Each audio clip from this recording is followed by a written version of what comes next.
سعودی خواتین اپنے مردوں کی دوسری شادی کیوں کراتی ہیں؟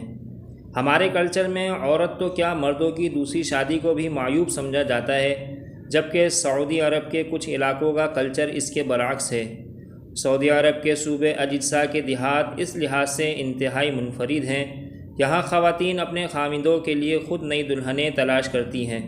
یہ سلسلہ 1981 میں اس وقت شروع ہوا جب ایک خاتون نے اپنے خاوند کو دوسری شادی کی ترغیب دی۔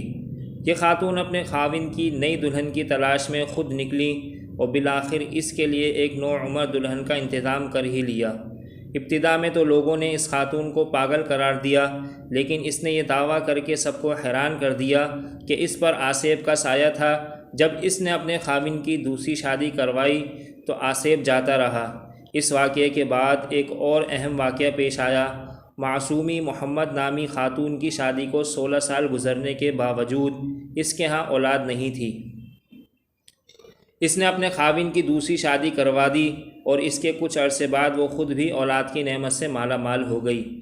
مقامی لوگوں کا کہنا ہے کہ اس طرح متعدد اور واقعات بھی پیش آئے، جس کے بعد خواتین نے اپنے خاوندوں کو خود ہی متعدد شادیوں کے لیے قائل کرنا شروع کر دیا۔ یوں اجزا کے دیہات میں یہ روایت اور مضبوط ہو گئی۔ اس کلچر سے گھریلو زندگی اطمینان بخش ہو گئی۔ ریاست مدھیہ پردیش میں ہی ایک گونڈ قبیلہ ہے جہاں کسی بھی خاتون کو بیوہ نہیں رہنے دیا جاتا۔ اخبار ٹائمز آف انڈیا کے مطابق اس قبیلے کی روایت کے تحت مرنے والے شخص کی بیوی کی شادی اسی کے خاندان میں دستیاب کسی بھی مرد سے کر دی جاتی ہے۔ اگر مرنے والے کا بھائی یا کزن وغیرہ دستیاب ہو تو اس سے شادی ہو جاتی ہے، ورنہ خاندان کے کسی بچے سے شادی کر دی جاتی ہے۔ آپ کی اس بارے میں کیا رائے ہے؟